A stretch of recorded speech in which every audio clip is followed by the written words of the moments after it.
கோவை மேட்டுப்பாளையத்தில் குட்டையில் வண்டல் மண் எடுத்த லாரிகள் சிறைப்பிடிக்கப்பட்டுள்ளது.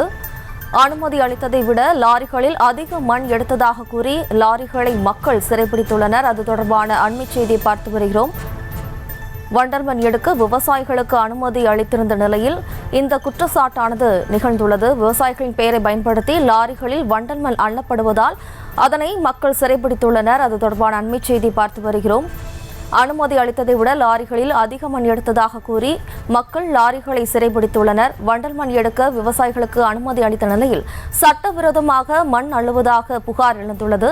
விவசாயிகளின் பெயரை பயன்படுத்தி லாரிகளின் மண் அள்ளி செல்லப்படுவதாக மக்கள் குற்றம் சாட்டியுள்ளனர். இதனைத் தொடர்ந்து கோவை மேட்டுப்பாளையத்தில் குட்டையில் வண்டல் மண் எடுத்த லாரிகள் சிறைப்பிடிக்கப்பட்டுள்ளன. கூடுதல் விவரங்களோடு நமது செய்தியாளர் கதிரவன் இணைகிறார். வணக்கம் கதிரவன், விவரம். ஜெயஸ்ரீ வணக்கம். அதாவது அன்னூர் மேட்டுப்பாளையம் பகுதியில் சுமார் 50 ஏக்கர் பரப்பளவுல பொதுப்பணித்துறைக்கு சொந்தமான குளம் இருக்கு. அண்மையில தமிழக அரசு விவசாயிகள் பயன்பாட்டுக்கு மண்பாண்டம் செய்வதற்கான குளம், ஏரிகள், குட்டைகள்ல வண்டல் மண் எடுக்க அனுமதி அளிச்சிருக்காங்க.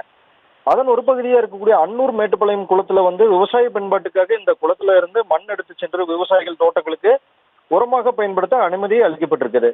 இந்த நிலையில விவசாயிகள் வருவாய்த்துறை மற்றும் மாவட்ட நிர்வாகத்தை அணுகி உரிய அனுமதியுடன் வண்டல் மண் எடுக்க துவங்கி சிறிது காலத்திலேயே இங்க இருக்கக்கூடிய குளத்துல மண் எடுக்க உள்ள நுழைந்த மணல் மாஃபியாக்கள் வணிக ரீதியா வண்டல் மண்ணை எடுத்துட்டு போயிருக்காங்க. அதாவது அரசு அனுமதியை மீறி நூற்றுக்கணக்கான டிப்பர் லாரிகள் மூலம் வண்டல் மண் கடத்தப்பட்டு, அதாவது ஒரு லோடு வண்டல் மண் 1000 முதல் 8000 வரை கட்டிட பயணிகள் மற்றும் இதர தேவைகளுக்கு விற்பனை செய்யப்பட்டு வருது. 3 அடி வண்டல் மண் எடுக்க அப்படின்னு சொல்லி அரசு அனுமதி கொடுத்திருந்த நிலையில 12 அடி ஆழம் வரை வெட்டி எடுக்கப்பட்டிருக்காங்க. இனியும் விடக்கூடாது அப்படின்னு சொல்லி இந்த கிராம மக்களோடு லாரிகளை சிறைப்பிடித்து போராட்டத்துல ஈடுபட்டிருந்தாங்க. அதாவது நூற்றுக்கணக்கான லாரிகள் கிராம சாலைகள்ல பயணிப்பதால ஊர் மக்கள் நடந்து செல்ல அச்சமா இருக்கு அப்படின்னு சொல்லியிருக்காங்க.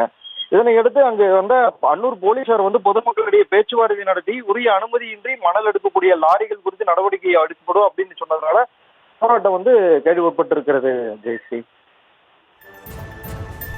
விவரங்களுக்கு நன்றி கதிரவன். செய்திகளை உடனுக்குடனும் துல்லியமாகவும் தெரிந்து கொள்ள சப்ஸ்கிரைப் பண்ணுங்க.